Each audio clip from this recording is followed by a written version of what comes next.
trong video mớiនេះខ្ញុំចង់ចែកម្លែកជាមួយនឹង content creator ដៃថ្មីជាពិសេសគឺសម្រាប់ម្ចាស់អាជីវកម្មដែលគាត់ចង់ចាប់ផ្ដើមផលិតមាតិកាខ្លួនឯងអញ្ចឹង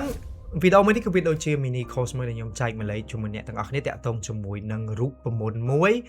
ដែលគ្រប់ social media platform ទាំងអស់ធ្វើការស្តៀងគ្នាដែលគេហៅវាថា algorithm អញ្ចឹងវីដេអូមួយនេះគឺខ្ញុំនឹងចែកម្លែកពីបទពិសោធន៍របស់ខ្ញុំផ្ទាល់រយៈពេលប្រហែលជា8-9ឆ្នាំនៅក្នុងវិស័យការផលិតមាតិកាបើសិនអ្នកទាំងអស់គ្នាអត់ទាន់ស្គាល់ថាខ្ញុំគឺជាណាគេទេអាចចូលទៅមើលបានគឺខ្ញុំធ្វើផលិតមាតិកានៅក្នុងវិស័យ digital marketing automotive advanced auto ខ្ញុំធ្វើ review ឡានហើយមួយជាមុនទៀតគឺខ្ញុំធ្វើ content សម្រាប់អាជីវកម្មផ្ទាល់ខ្លួនដែរ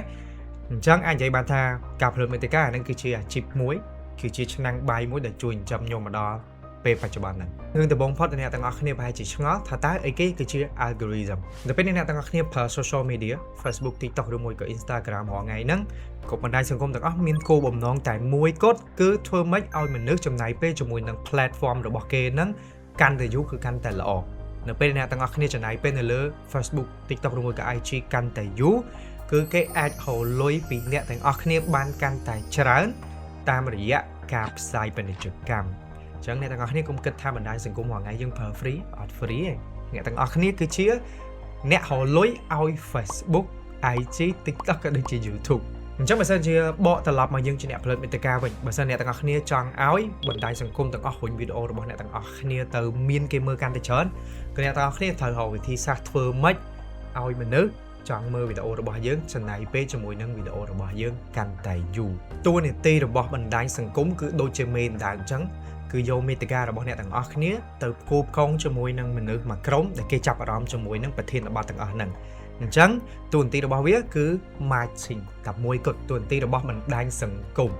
អញ្ចឹងហើយនៅលើបណ្ដាញសង្គមគឺគេមានបន្ទុកចំនួន2សម្រាប់ដាក់ឲ្យវីដេអូឬមួយក៏មាតិការបស់អ្នកទាំងអស់គ្នាទី1គេហៅថា fitting score ឬមួយក៏ matching score ទី2គឺ platform sharing score អញ្ចឹងតែតកតងជាមួយនឹង matching score ឬមួយក៏ fitting score ហ្នឹងអានេះគឺជាបន្ទុកមួយដែលគ្រប់បណ្ដាញសង្គមទាំងអស់គឺគេប្រើ AI វាយតម្លៃទៅលើមាតិការបស់អ្នកទាំងអស់គ្នាថាតើធ្វើឲ្យមនុស្សចាប់អារម្មណ៍ជាមួយនឹងមាតិកាហ្នឹងប្រមាណភាគរយ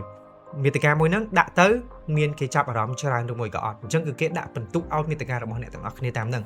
មួយទៀតគឺ platform sharing score មានន័យថាមាតិការបស់អ្នកទាំងអស់គ្នាហ្នឹងបានរួមចំណែកប្រមាណភាគរយធ្វើឲ្យមនុស្សប្រើ platform របស់គេហ្នឹងអញ្ចឹងលើកឧទាហរណ៍ថានៅលើ Facebook ជាធម្មតាមនុស្សម្នាក់ចំណាយពេលនៅលើ Facebook ប្រហែលជាខ្ទង់2ម៉ោងជាប្រចាំថ្ងៃអញ្ចឹងបើសិនក្នុងករណីដែលគេមើលវីដេអូរបស់អ្នកទាំងអស់គ្នាចំនួនកន្លះម៉ោងនៅក្នុងមួយថ្ងៃមានន័យថា platform sharing score របស់អ្នកទាំងអស់គ្នាគឺទទួលបានប្រហែលជាខ្ទង់ 25% ដែលធ្វើឲ្យ Facebook សប្បាយចិត្តគិតថាវីដេអូរបស់អ្នកទាំងអស់គ្នាហ្នឹងគឺបានរួមចំណែកធ្វើឲ្យគេប្រើ platform Facebook ហ្នឹងកាន់តែច្រើនអញ្ចឹងហើយគឺគេនឹងទាញឲ្យវីដេអូមួយហ្នឹងឡើងកាន់តែច្រើនទៅ recommend ទៅមនុស្សកាន់តែច្រើនអាហ្នឹងហើយគឺជាមូលហេតុដែលវីដេអូភាគច្រើនអ្នកនិយាយដើមគេហែកគូគ្រួសារឬមួយក៏តាក់ជេរគ្នានៅលើ Facebook ហ្នឹងតែងតែ hit នៅលើ new feed ជានិច្ចព្រោះមានមនុស្សតាមដានច្រើនអញ្ចឹង Facebook វាគិតថាមនុស្សចូលចិត្ត content អញ្ចឹងចូលចិត្ត content ម្នាក់ហ្នឹងអញ្ចឹងវានឹងរុញ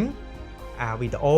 content មាតិកា status ផ្សេងហ្នឹងកាន់តែខ្លាំងឡើងអញ្ចឹងឥឡូវគឺយើងចូលមកដល់ចំណុចសំខាន់របស់ algorithm ថាតើវាវាយតម្លៃមាតិការបស់យើងរបៀបម៉េចជាធម្មតាគឺគេមាន3ជំហានអញ្ចឹងនៅក្នុងជំហានទី1គេហៅវាថា metadata scanning ហើយជំហានទី2គេហៅវាថា initial sample testing group ជំហានទី3គេហៅថា matching score អញ្ចឹងនៅក្នុងជំហានទី1នេះគឺជាចំណុចមួយដែលអ្នកទាំងអស់គ្នាត្រូវប្រាប់ទៅFacebook IG ឬមួយក៏ TikTok ថាវីដេអូរបស់អ្នកទាំងអស់គ្នានិយាយពីអីគេនៅក្នុងជំហានទី1នេះនៅគ្រប់ platform ទាំងអស់គឺគេនឹងប្រើ AI ឲ្យមកវិភាគមាតិការបស់អ្នកទាំងអស់គ្នាតាមរយៈរូបភាពវីដេអូសំឡេងអីដែលអ្នកទាំងអស់គ្នានិយាយនៅក្នុងវីដេអូក៏ដូចជា description ចំណុចនេះគឺខ្ញុំធ្លាប់បានចេញវីដេអូម្ដងហើយអញ្ចឹងព័ត៌មានទាំងអស់ហ្នឹងវានឹងឲ្យសញ្ញាទៅកាន់ AI ថាតើប្រធានបទរបស់អ្នកទាំងអស់គ្នាហ្នឹងនិយាយពីប្រធានបទអីគេអញ្ចឹង AI គឺវាអាចវាយតម្លៃហើយអាចទស្សន៍ទាយបានថាតើគួរទៅរុញ content ឬមួយក៏មាតិការបស់អ្នកទាំងអស់គ្នាហ្នឹងឲ្យទៅអ្នកណាគេមើលអានេះគឺជាចំណុចទី1អញ្ចឹងនៅក្នុងចំណុចទី1នេះបើសិនជាអ្នកទាំងអស់គ្នាផលិតមាតិកាដំបូងអីដែលគួរផ្ដោតត្រូវឲ្យ signal ទៅកាន់ AI ដើម្បីឲ្យដឹងថាមាតិការបស់អ្នកទាំងអស់គ្នាចង់និយាយពីអីចំណុចសំខាន់ដែលគួរមាននៅក្នុងមាតិការបស់យើងទី1គឺតាក់ទងជាមួយនឹង title ឬមួយក៏ headline មកបន្ទាត់ដំបូង អាហ្នឹងគឺជាចំណុចដែលសំខាន់បំផុតដើម្បីប្រាប់ទៅកាន់ AI អ្នកទាំងអស់គ្នាគឺគួរតែដាក់ keyword ឲ្យចំថាប្រធានបទរបស់យើងនិយាយពីអីគេពាក់ព័ន្ធជាមួយនឹង category មួយណានិយាយពីបច្ចេកវិទ្យាគឺត្រូវ mention តាក់ទងជាមួយនឹងបច្ចេកវិទ្យាពាក់ព័ន្ធជាមួយនឹង keyword ដែលសំខាន់នៅក្នុងវិស័យបច្ចេកវិទ្យាមួយទៀតនៅក្នុងសាច់វីដេអូរបស់យើងហ្នឹងគឺ AI វាអាចស្ដាប់បានថាយើងកំពុងតែនិយាយពីអីគេដូចខ្ញុំឥឡូវនេះកំពុងតែនិយាយតាក់ទងជាមួយនឹង algorithm កំពុងតែនិយាយប្រធានបទតាក់ទងជាមួយនឹងអ្នកចាប់ផ្ដើមផលិតមាតិកាដំបូងអញ្ចឹងវានឹងរុញវីដេអូមួយហ្នឹងឲ្យទៅអ្នកដែលគាត់ចាប់ផ្ដើមផលិតមាតិកាដំបូងហ្នឹងបានឃើញអញ្ចឹងត្រឡប់មកអ្នកទាំងអស់គ្នាវិញដូចគ្នា complete mention keyword ក៏ដូចជាបញ្ជាក់ពីប្រធានបទរបស់យើងថាតើយើងនិយាយពីអីគេនៅក្នុងសាច់វីដេអូរបស់យើងអញ្ចឹងវានឹងបានជា signal បង្ហាញទៅកាន់ AI អានេះគឺជា tip play ខ្លីអ្នកទាំងអស់គ្នាគួរតែកត់សម្គាល់អញ្ចឹងបន្ទាប់ពីជំហានទី1 AI ទទួលបានព័ត៌មានវា scan ពីមាតិការបស់យើងអស់ហើយគឺវាចូលទៅដល់ដំណាក់កាលទី2ដែលគេហៅថា initial sample testing group ជាធម្មតានៅពេលដែលវីដេអូរបស់អ្នកទាំងអស់គ្នាផុសដំបូងគេមិនមែនហុញវីដេអូហ្នឹងទៅម្ដង1លានអ្នកឲ្យឃើញវីដេអូហ្នឹងហ្មងអត់ចឹងទេជាស្តង់ដារនៅក្នុងឆ្នាំ2026នេះគឺគេយកមនុស្សចំនួន200នាក់ជាមធ្យមដើម្បីយកមកតេស្តជាមួយនឹងមាតិការបស់អ្នកទាំងអស់គ្នាដល់ពេលអ្នកទាំងអស់គ្នាផុសវីដេអូដំបូងជាធម្មតាវាជាប់នៅត្រឹម200 view អញ្ចឹងវាឡើង view ទៅណាអត់រួចទេអញ្ចឹងនេះគឺជាបញ្ហាសម្រាប់អ្នកដែលគាត់ផុសវីដេអូដំបូងអញ្ចឹងនៅក្នុងដំណាក់កាលទី2នេះមានន័យថា AI វានឹងរុញមាតិការបស់អ្នកទាំងអស់គ្នាទៅកាន់មនុស្សប្រមាណជាខ្ទង់200នាក់ដែលវាគិតថាគេចាប់អារម្មណ៍ជាមួយនឹងប្រធានបទមួយហ្នឹងឧទាហរណ៍ថាវីដេអូរបស់អ្នកទាំងអស់គ្នានិយាយតាក់ទងជាមួយនឹងបច្ចេកវិទ្យាអញ្ចឹងវារុញទៅ200នាក់ដំបូងបំផុតដែលវាគិតថាអាចនឹងចាប់អារម្មណ៍ជាមួយនឹងបច្ចេកវិទ្យាជាធម្មតានៅក្នុងចំណោម200នាក់ដំបូងហ្នឹងមិនមែនជាអ្នកដែល follow page របស់យើងមានតិចតួចដែល follow page របស់យើងភាគច្រើនគឺអ្នកដែលគាត់អាចថាអត់ដែលស្គាល់យើងសោះអញ្ចឹង AI វាធ្វើតេស្តជាមួយនឹងមនុស្សទាំងអស់ហ្នឹងមួយទៀតគឺអ្នកដែលគាត់ធ្លាប់មើលវីដេអូរបស់យើងពីមុនប៉ុន្តែគេអត់ទាន់បាន follow page ឬមួយក៏អត់ទាន់បានចាប់អារម្មណ៍ជាមួយនឹងមាតិការបស់យើងអញ្ចឹងវានឹង testing ជាមួយនឹងមនុស្សទាំងអស់ហ្នឹងអញ្ចឹងនៅក្នុងដំណាក់កាលទី2នេះ200នាក់ដំបូងហ្នឹងគឺជាចំណុចមួយដែលសំខាន់ខ្លាំងមែនតើដែល AI វានឹងវាយតម្លៃថាតើមាតិការបស់អ្នកទាំងអស់គ្នាហ្នឹងគួរឲ្យចាប់អារម្មណ៍ឬមួយក៏អត់គួរតែហុញបន្ថែមឬមួយក៏អត់អញ្ចឹងនៅពេលដែល AI ទទួលបានទិន្នន័យពី200នាក់ដំបូងខ្ញុំលើកឧទាហរណ៍ថានៅក្នុងចំណោម200នាក់ហ្នឹងមានមនុស្សចំនួន150នាក់ចាប់អារម្មណ៍ជាមួយនឹងមាតិការបស់អ្នកទាំងអស់គ្នាគេចុចមើលនៅលើវីដេអូហ្នឹងមើល3វិនាទីមើល5វិនាទីក៏ដោយអាហ្នឹងវានឹងបង្ហាញទៅជាទិន្នន័យប្រាប់ទៅ AI វិញថាតើគេចាប់អារម្មណ៍ជាមួយនឹងវីដេអូរបស់យើងហ្នឹងប្រហែលភាគរយករណីមួយទៀតបើសិនជា200នាក់ហ្នឹងដាក់ទៅមានតែ 4-5 នាក់ដែលចាប់អារម្មណ៍វីដេអូរបស់អ្នកទាំងអស់គ្នាអា100នាក់ជាងទៀតគេអត់ចាប់អារម្មណ៍អញ្ចឹងវានឹងឲ្យទិន្នន័យទៅកាន់ AI វិញដូចគ្នាដើម្បីវាយតម្លៃទៅលើមាតិការបស់យើងឥឡូវខ្ញុំលើក scenario ថាមានចំនួន150នាក់គេចាប់អារម្មណ៍ជាមួយនឹងវីដេអូរបស់យើងចឹងអញ្ចឹងទិន្នន័យនឹងបញ្ជូនទៅ AI វិញ AI នឹងចាប់ផ្ដើមដាក់ពិន្ទុឲ្យមាតិការបស់យើងដែលវាពាក់ព័ន្ធជាមួយនឹងចំណុចទី3ក៏ប៉ុន្តែមុននឹងចូលទៅដល់ចំណុចទី3ខ្ញុំចង់ប្រាប់ tip បន្តិចនៅក្នុងចំណុចទី2នេះធ្វើម៉េចដើម្បីឲ្យគេចាប់អារម្មណ៍មាតិការបស់យើងអ្នកទាំងអស់គ្នាមុនពេលដែលចាប់ផ្ដើមផលិតមាតិកាជាពិសេសគឺម្ចាស់អាជីវកម្មដែលចេញមុខធ្វើមាតិកាខ្លួនឯងគឺយើងត្រូវស្គាល់ពីទីផ្សាររបស់មាតិកាសិនថាតើអ្នកទាំងអស់គ្នាចង់ចូលទៅក្នុងទីផ្សារមួយណារបស់មាតិកានៅពេលអ្នកទាំងអស់គ្នាចាប់ផ្ដើមធ្វើមាតិកាដំបូងគឺយើងត្រូវការ niche market អីគេគឺជា niche market ហ្នឹងមានន័យថាអ្នកទាំងអស់គ្នាផ្ដោតទៅលើប្រធានបទមួយសម្រាប់មនុស្សមួយក្រុមបើអ្នកទាំងអស់គ្នានិយាយពី smartphone focus smartphone សិនកុំតន់បែកទៅនិយាយរឿង laptop អីផ្សេងបើអ្នកទាំងអស់គ្នានិយាយតាក់ទងជាមួយនឹងរឿងបទពិសោធន៍ការងារផ្ដោតទៅលើការចែករំលែកបទពិសោធន៍ការងារសិនកុំតន់និយាយរឿងអីផ្សេងកំហុសរបស់អ្នកដែលគាត់ចាប់ផ្ដើមធ្វើមាតិកាដំបូងដែលខ្ញុំមើលឃើញហ្នឹងគឺធ្វើមាតិកាដូចលក់ចាប់រួយអញ្ចឹងថ្ងៃហ្នឹងធ្វើមាតិកាបច្ចេកវិទ្យាថ្ងៃស្អែកនិយាយពីសុខភាពម្សិលមិញនិយាយពីនយោបាយបន្ទាប់មកទៀតស្រាប់តែឃើញគេល្បីរឿងអ្នកលក់អនឡាញឆ្លោះគ្នាថ្ងៃហ្នឹងលើករឿងអ្នកលក់អនឡាញឆ្លោះគ្នាមកនិយាយដែរពួកអីគាត់គិតថាអាហ្នឹងធ្វើទៅវាបាន view មនុស្សចាប់អារម្មណ៍អត់ខុសទេនៅពេលអ្នកទាំងអស់គ្នាធ្វើមាតិកាតាម trending វានឹងទាញ view មកបានច្រើនមែនប៉ុន្តែអាហ្នឹងគឺវាបានតែ view ទេបើសួរថា quality audience ហ្នឹងកម្រិតណាគឺចម្រុះអញ្ចឹងនៅពេលអ្នកទាំងអស់គ្នាចាប់ផ្ដើមផលិតមាតិកាដំបូងជៀសវាងការផលិតមាតិកាបែបលក់ចាប់រួយ ចាប់ចម្រុះអាហ្នឹងគឺអ្នកទាំងអស់គ្នាធ្វើយូរហើយអាហ្នឹងអត់អីទេចង់និយាយអីក៏និយាយទៅតែអ្នកទាំងអស់គ្នាចាប់ផ្ដើមធ្វើដំបូង focus ទៅលើ niche market របស់ខ្លួនឯងជាពិសេសសម្រាប់ម្ចាស់អាជីវកម្មដែលចង់បាន view ច្រើនធ្វើចម្រុះធ្វើតាម trending topic ណាដែលគេល្បីយើងធ្វើទៅអាហ្នឹងបាន view ច្រើនប៉ុន្តែសួរថា quality audience target customer យើងទាញមកបានអត់បានតិចព្រោះមនុស្សដែលមើលវីដេអូរបស់យើងហ្នឹងចម្រុះហើយ social media នៅពេលបច្ចុប្បន្ននេះគឺគេឆាប់ផ្លិចយើងខ្លាំងត្រឹមតែរយៈពេល3ថ្ងៃគឺគេផ្លិចយើងបាត់ហើយគេទៅតាមដានអ្នកផ្សេងហើយអញ្ចឹងនៅពេលអ្នកទាំងអស់គ្នាផ្ដោតទៅលើ niche market អាហ្នឹងគឺជារូបមន្តមួយដែលធ្វើឲ្យ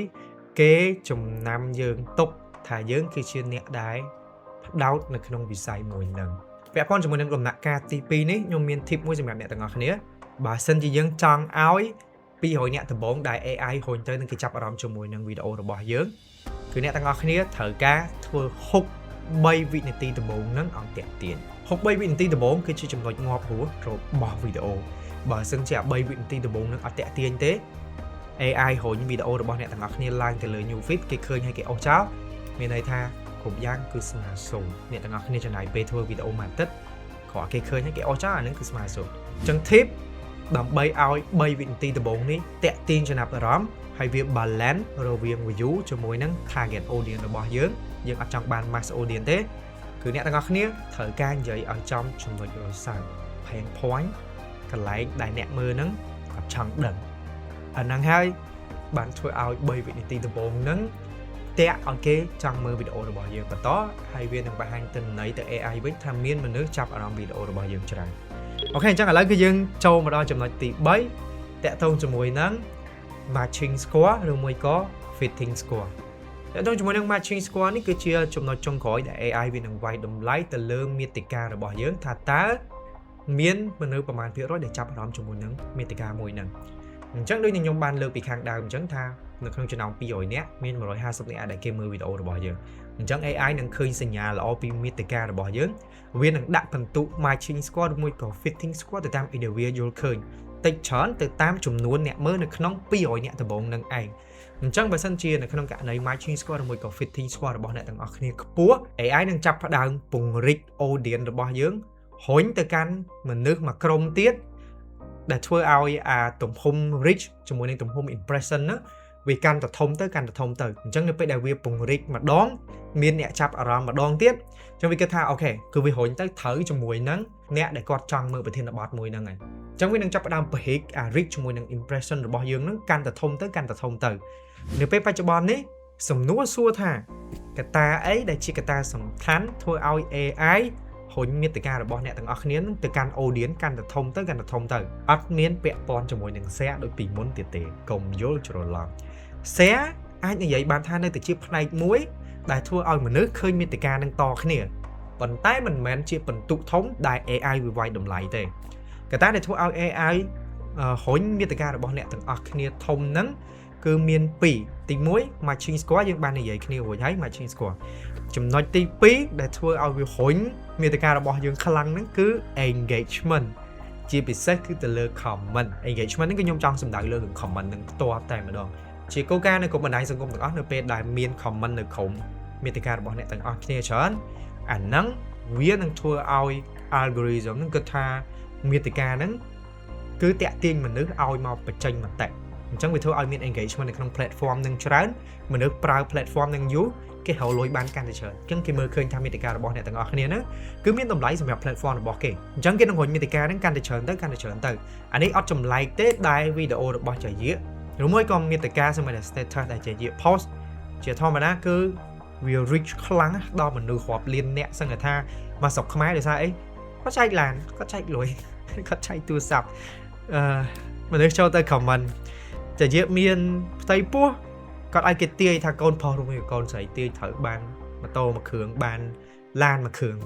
មនុស្សចូលទៅ comment ងាប់ចោលតែហ្មងអញ្ចឹងហើយវានឹងធ្វើឲ្យ AI ហ្នឹងវាគិតថាមាតិកាមួយនេះគឺទាញ engagement បានខ្ពស់វានឹងរុញមាតិកាហ្នឹងអាហ្នឹងគឺជាចំណុចងាប់រស់របស់មាតិកាអញ្ចឹងបើសិនជាអ្នកទាំងអស់គ្នាចង់ឲ្យមាន comment ច្រើនហើយយើងអត់មានឡានយកទៅចែកដូចជាយៈទេអានេះគឺជា tip អ្នកទាំងអស់គ្នាត្រូវបង្កើតប្រធានបទឲ្យមាន debate មានន័យថាបង្កើតប្រធានបទឲ្យមានមនុស្សទៅជែកដេញដោលគ្នានៅក្នុង comment ហើយនៅពេលដែលមានមនុស្សទៅចុចដេញដោលគ្នានៅក្នុង comment អ្នកទាំងអស់គ្នាកុំឈរនៅកណ្ដាលហើសាយមើលថាហើបាក់ខាងណាអ្នកទាំងអស់គ្នានិយាយពីគំនិតអីមួយប្រកាសជាមានមនុស្សចេញមកនិយាយប្រឆាំងមួយគំនិតអ្នកទាំងអស់គ្នាមកនិយាយតវ៉ាព្រោះអីមនុស្ស10គំនិត10អញ្ចឹងគេនឹងចេញមកនិយាយការពារគំនិតរបស់គេដែរថាអ្នកឯងនិយាយចឹងអត់ត្រូវទេអញ្ចឹងអ្នកទាំងអស់គ្នាកុំចាក់បដ ாய் អ្នកទាំងអស់គ្នាត្រូវរើមកខាងថាតើយើងនៅឈរខាងគំនិតរបស់យើងឬមួយក៏យើងចង់បដូរទៅស្របជាមួយនឹងគំនិតរបស់គេវិញកុំឈរនៅកណ្ដាលអញ្ចឹងនៅពេលដែលអ្នកទាំងអស់គ្នាឈរនៅតែម្ខាងអញ្ចឹងវានឹងធ្វើឲ្យមនុស្សប្រកែកគ្នានៅក្នុង comment ហ្នឹងតែអាហ្នឹងប្រយ័ត្នផងនៅពេលអ្នកទាំងអស់គ្នាធ្វើអញ្ចឹងប្រយ័ត្នអារឿងហ្នឹងវាខ្លាចទៅជារឿង sensitive ប៉ះពាល់មកដល់ branding របស់យើងអញ្ចឹងត្រូវយើងថ្លឹងហើយនៅពេលដែលយើងបង្កើតប្រធានបទឲ្យមនុស្ស debate គ្នាហ្នឹងស្ថិតនៅក្នុងកម្រិតមួយដែលយើងគ្រប់គ្រងបានហើយវាអត់ប៉ះពាល់ខ្លាំងចំណុចនេះក៏ជាយុទ្ធសាស្ត្រមួយដែល content creator គេបង្កើតឡើងដើម្បីឲ្យមាន engagement ច្រើនហើយវារុញ content របស់គេឡើងទៅក្នុង new feed ខ្លាំងអញ្ចឹងឃើញគេឆ្លោះគ្នាអីហ្នឹងពេលខ្លះគ្រាន់តែជាយុទ្ធសាស្ត្រឯងគេចង់ទាញ engagement ដើម្បីឲ្យengagement score នឹងខ្ពស់ algorithm វានឹងរុញមាតិការបស់គេឡើងខ្ពស់អញ្ចឹងអ្នកទាំងអស់គ្នាប្រយ័ត្នឲ្យមែនតើនៅពេលដែលឃើញគេឆ្លោះគ្នាយើងគិតថាគេឆ្លោះគ្នាតែការពិតគេអត់បានឆ្លោះគ្នាទេគេកំពុងតែសំដែងល្ខោនអ្នកទាំងអស់គ្នាមើលហើយអ្នកទាំងអស់គ្នាខ្លាយទៅជាកូនអុកមួយដែលគេចាប់ឲ្យទៅ comment ដើម្បីឲ្យមាតិការបស់គេហ្នឹងឡើងនៅលើ new feed កាន់តែខ្លាំងខ្ញុំ break down មកដល់ចំណុចទី3ខ្ញុំជឿថាអ្នកទាំងអស់គ្នាប្រកាសជាចាប់បានហើយថាអ្នកទាំងអស់គ្នាគួរតែចាប់ផ្ដើមចេញពីចំណុចណាមុនពេលដែលយើងបិទបញ្ចប់ mini course មួយនេះគឺខ្ញុំចង់បន្ថែម banner ទៅលើ analytics មួយចំនួនដែលអ្នកទាំងអស់គ្នាប្រហែលជាអត់បានចាប់អារម្មណ៍ទេថាតើ algorithm ឬមួយក៏ AI ហ្នឹងគេដាក់បន្ទុកអីខ្លះទៅឲ្យវីដេអូរបស់អ្នកទាំងអស់គ្នាព្រោះអីមិញគឺខ្ញុំនិយាយតាក់ទងមួយ matching score ទៅ fitting score ទៅប៉ុន្តែនៅក្នុងអា matching score នៅក្នុងអា fitting score ហ្នឹងវាមានបន្ទុកតូចជាច្រើនទៀតដែលគេវាយតម្លៃទៅលើវីដេអូរបស់អ្នកទាំងអស់គ្នាចំណុចទី1អីដែលអ្នកទាំងអស់គ្នាត្រូវដឹងគឺតាក់ទងជាមួយនឹង hook rate គឺសំដៅទៅលើក្បាលវីដេអូហ្នឹងថាតើមានមនុស្សចាប់អារម្មណ៍ជាមួយនឹងសាច់វីដេអូរបស់យើងច្រើនប៉ុណ្ណាព្រោះអីអានេះគឺជាចំណុចងាប់រស់របស់មាតិកា algorithm ឬមួយក៏ AI វាវាយតម្លៃទៅលើ hook rate ហ្នឹងមុនគេតែម្ដងខ្ញុំលើកឧទាហរណ៍ថាវីដេអូរបស់អ្នកទាំងអស់គ្នានៅពេលដែលផុសទៅ3វិនាទីដំបូងឬមួយក៏5វិនាទីដំបូងហ្នឹងវាតាក់ទាញមានន័យថា hook rate របស់អ្នកទាំងអស់គ្នាល្អនៅក្នុងចំណោមមនុស្ស200នាក់ដែលគេមើលវីដេអូរបស់អ្នកទាំងអស់គ្នាដំបូងហ្នឹងមានមនុស្ស150នាក់ចុចមើលបាន3វិនាទីបន្ទុក hook rate របស់អ្នកទាំងអស់គ្នាហ្នឹងវាលោតទៅដល់ខ្ទង់70ទៅ75%អញ្ចឹងអានេះគឺជាបន្ទុកមួយដែលល្អអញ្ចឹងហើយផ្ដោតនៅលើ hook ធ្វើម៉េចឲ្យតាក់ទាញមួយទៀតគឺ hold rate គឺជាបន្ទុកមួយដែល algorithm វាវាយតម្លៃទៅលើវីដេអូរបស់យើងថាតើមានមនុស្សនៅមើលវីដេអូរបស់យើងហ្នឹងបានរយៈពេលប្រមាណខ្ញុំលើកឧទាហរណ៍ថា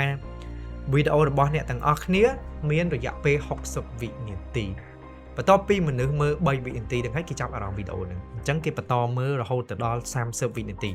អញ្ចឹងមានន័យថា hold rate នៅក្នុងវីដេអូរបស់អ្នកទាំងអស់គ្នាបាន 50% hold rate កាន់តែច្រើនគឺកាន់តែល្អមានន័យថាមនុស្សមើលវីដេអូរបស់អ្នកទាំងអស់គ្នាកាន់តែយូរអញ្ចឹងបើសិនជានៅក្នុងករណីគេមើលរហូតទៅដល់45វិនាទី hold rate របស់អ្នកទាំងអស់គ្នាឡើងដល់ 75% ដែលធ្វើឲ្យ AI វាគិតថានឹងល្អវារុញមាតិការបស់អ្នកទាំងអស់គ្នាបន្ថែមទៀតអញ្ចឹងធ្វើម៉េចដើម្បីឲ្យបាន hold rate ល្អដើម្បីបាន hold rate ល្អគឺអ្នកទាំងអស់គ្នាត្រូវមានសាច់រឿងឲ្យគេតាមដាននៅក្នុង content របស់យើង curiosity ធ្វើឲ្យគេឆ្ងល់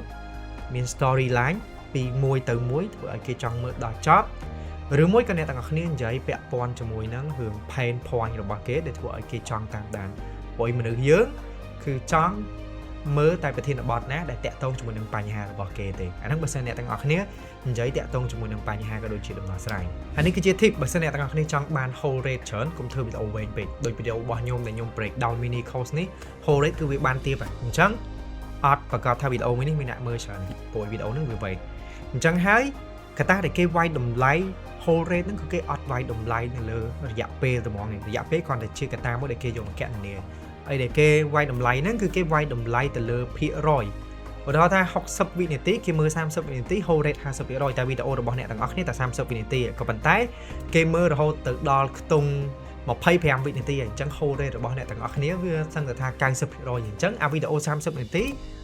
hold rate ហ្នឹងវាឈ្នះអាវីដេអូ60វិនាទីហើយចំណុចចុងក្រោយមួយទៀតគឺតាក់ទងជាមួយនឹង retention rate ហ្នឹងមានន័យថា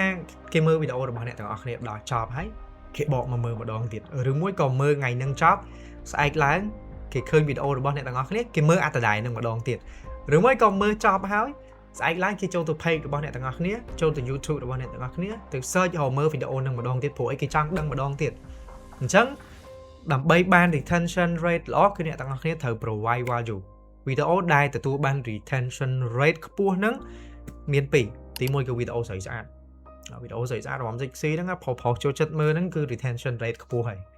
ទី2វីដេអូតាក់ទងមួយ tip ខ្ញុំនិយាយ tip ខ្លីៗមនុស្សមើលម្ដងហើយគាត់ចាប់អត់ទាន់បានទាំងអស់ហើយអញ្ចឹងគាត់បកមកមើលម្ដងទៀតអញ្ចឹងវីដេអូហ្នឹងវាបាន retention rate ហ្នឹងខ្ពស់ខ្លាំងមែនតើដោយសារមនុស្សមើលបកទៅបកមកបកទៅបកមកតិចមួយទៀតនៅក្នុង YouTube Short គឺគេធ្វើតាក់ទងមួយ loop ដល់ពេលអ្នកទាំងអស់គ្នាមើលពីក្បាលវីដេអូមើលដល់ចុងកតុយ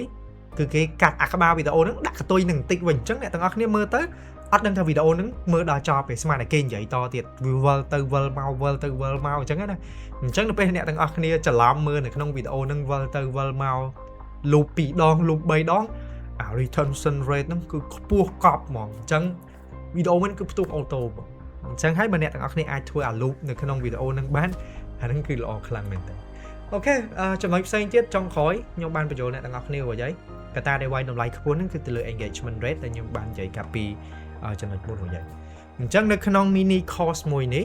អីដែលខ្ញុំចង់ប្រាប់ទៅអ្នកដែលគាត់ចាប់ផ្ដើមផលិតមាតិកាដំបូងម្ចាស់អាជីវកម្មដែលចេញមកផលិតមាតិកាខ្លួនឯងកុំតាន់ផ្ដោតទៅលើទិញកាមេរ៉ាថ្លៃវាយភ្លើងឲ្យស្អាតរៀបស៊ូយោឲ្យលយអាទាំងអស់ហ្នឹងគឺជារឿងបន្ទាប់ទៀតដែលអ្នកទាំងអស់គ្នាត្រូវគិតរឿងដំបូងបំផុតឲ្យអ្នកទាំងអស់គ្នាត្រូវដឹងហើទីផ្សារឲ្យត្រូវដែលយើងហៅថា niche market បន្ទាប់មកទៀតយល់ពី algorithm ដែលជារូបមន្តនៅក្នុងការគណនាថាតើគេវាយតម្លៃវីដេអូរបស់អ្នកទាំងអស់គ្នាមិនដើម្បីបញ្ជាក់ថាវីដេអូមួយហ្នឹងហុញទៅមានគេចាប់អារម្មណ៍ច្រើនពីចំណុចហ្នឹងគឺជាមូលដ្ឋានគ្រឹះដែលយើងត្រូវតែ master វានៅក្នុងការចាប់ផ្ដើមផលិតមាតិកាដំបូងអញ្ចឹងនៅក្នុង mini course ក្រោយទៀតគឺយើងនឹងនិយាយតាក់ទងជាមួយនឹងយុទ្ធសាស្ត្រផ្សេងៗទៀតនៅក្នុងការផលិតមាតិកា content marketing content system script copywriting ក៏ដូចជាបច្ចេកទេសមួយចំនួនទៀតកុំភ្លេច follow Zing marketing ជួបគ្នានៅក្នុង mini course ក្រោយទៀត bye bye